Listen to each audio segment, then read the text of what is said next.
सभी किसान साथियों का एक बार फिर से एग्रो दर्पण पर बहुत बहुत स्वागत है। किसान साथियों, आज के इस वीडियो में हम बात करेंगे सरसों की खेती कब करें, यानी सरसों की खेती का उचित समय कौन सा है। इसके अलावा इस वीडियो में बीज, खाद, सिंचाई के बारे में भी बात की जाएगी। तो आप ये वीडियो पूरा अवश्य देखिए, पसंद आई तो लाइक कीजिए और चैनल को सब्सक्राइब भी कीजिए। किसान साथियों, सरसों की खेती एक आसान खेती होती है, तो आप इसकी खेती कर सकते हैं आसानी से और हर क्षेत्र में, भारत के हर हिस्से में इसकी खेती की जा सकती है। तो आप रबी के सीज़न में, जब रबी का मौसम आता है उसी दौरान इसकी खेती कर सकते हैं और अभी इसका सीज़न चालू हो चुका है तो आप इसकी खेती कर सकते हैं।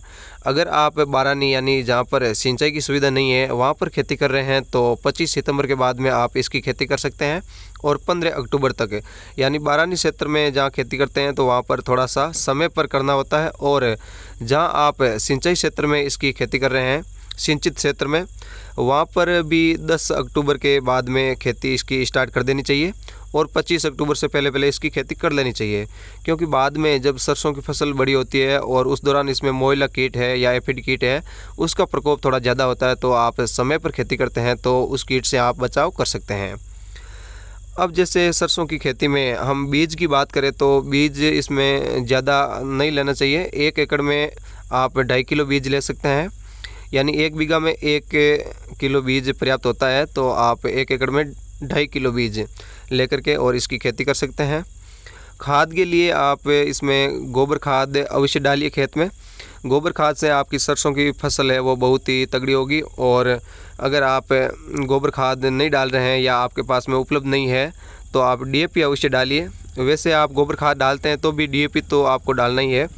डीएपी आप 1 एकड़ में 1 बैग ले सकते हैं, 1 बैग लेकर के और आप बुआई के समय बो दीजिए खेत में और फिर आप खेती कीजिए। यूरिया आप जब फसल 25 दिन की होती है पहली सिंचाई करते हैं और पहली और दूसरी सिंचाई के साथ में आप दे सकते हैं। 2 एकड़ में 1 बैग यूरिया देना है।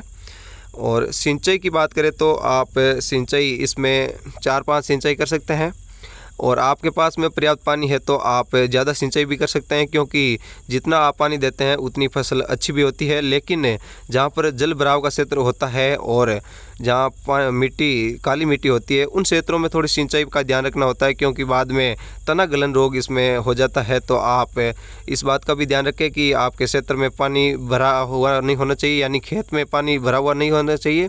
और काली मिट्टी का क्षेत्र है तो आप 4-5 सिंचाई ही करें। और जहाँ पर जैसे बलुई दोमट मिट्टी का क्षेत्र है वहाँ पर आप 6-7 सिंचाई तक कर सकते हैं। और जब आप फसल बोते हैं तो फसल चक्र आपको अवश्य अपनाना चाहिए, यानी आप जब भी इसकी खेती करते हैं तो एक ही खेत में बार बार सरसों की फसल ना लगाएं, आप बीच में दूसरी फसल लगा करके और फिर आप इसकी खेती कर सकते हैं। तो इस तरह से आप सरसों की खेती करते हैं तो आपकी फसल अच्छी होगी और उत्पादन भी अच्छा होगा। धन्यवाद किसान साथियों।